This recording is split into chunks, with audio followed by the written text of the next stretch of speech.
Hey, what's up, guys? This is Gerbertron, and I wanted to report some potentially huge gaming news coming out of Nintendo today. So, everybody knows the storied and fabled tradition of Nintendo underproducing their hardware to therefore create demand for said hardware and drive up sales. It's the reason that right now the NES Classic, NES Mini is $350 being scalped on eBay.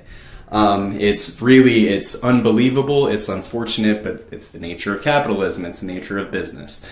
Anyways, so when Nintendo inadvertently and unexpectedly said that production was over and this month was the last shipment of NES Minis, scalpers everywhere rejoiced, I'm sure. But apparently there might be a little more behind it than simply Nintendo wanting to drive up the value of their product. Now, Eurogamer, which is a huge publication, huge video game resource, so generally I take what they say with more than just a grain of salt, claims that Nintendo will be launching an SNES Mini this year.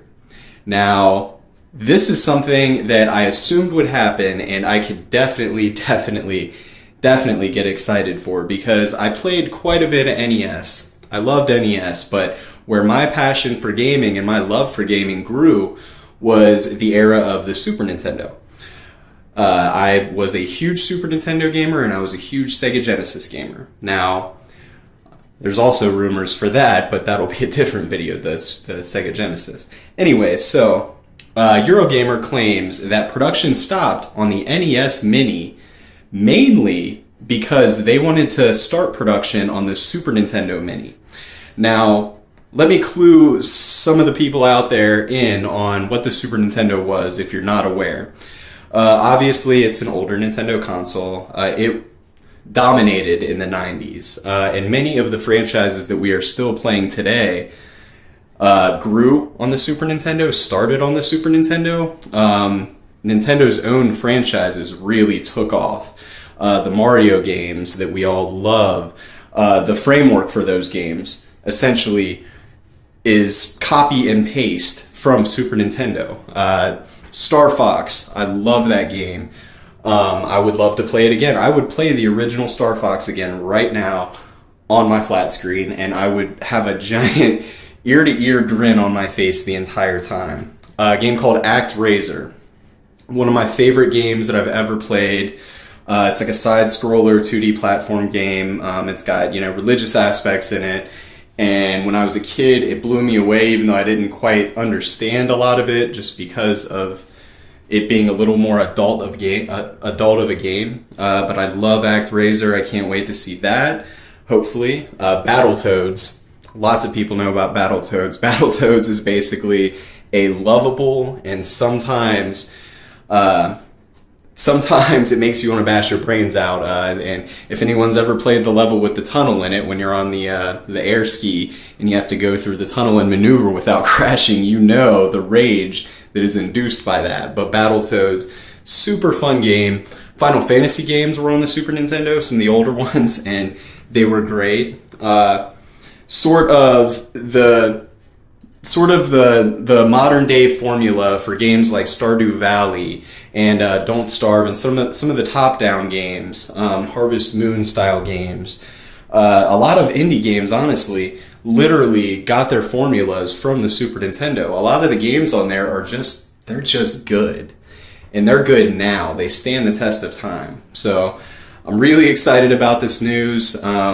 If I could get my hands on one, I would be overjoyed. I didn't really try to get my hands on an NES Mini, but a Super Nintendo Mini, I'm there. I'm there day one, as soon as I can. Hopefully it costs as much as the NES Mini. I'm kind of thinking that might not be the case. I think Nintendo might see what a hit they have on their hands now with the NES Mini and think, maybe, just maybe, we could charge $80 instead of $60. Maybe we could charge $100. I'd be willing to pay $100 for a Super Nintendo Mini. I understand that I could, download ROMs on my computer and play any game I wanted from the Super Nintendo, but that's not the point. To have the official Nintendo product in front of me would be exciting in and of itself. and then playing the games on it, that would be even better. I really kind of hope that this time around Nintendo maybe thinks about implementing a virtual console feature and giving access to the entire library. So pre-install 60, 70 games and then implement a store in which you could buy the rest of the games, however many games you want. I mean, they could really stand to make some profit on those sales, and I'm sure the developers aren't gonna mind their game that is nearly 25 years old being sold again for money, whereas now it just basically gets passed around the collector's market. They don't see any of that. So really interesting news. I can't wait to see more. I'm sure Nintendo will have something at E3 regarding it, hopefully. Really kind of curious to see how they approach this, since they're fighting battles on multiple fronts with the Switch and with the 3DS and whatever is going to happen with the 3DS. And then this. Really, really interesting stuff. Really, really excited though. I don't know if you could tell that in my voice, but I literally have adrenaline going from this news. So anyways, that's all I got for today. If you like this video, please thumbs up and subscribe to my channel. I'm Gerbertron. Thank you very much.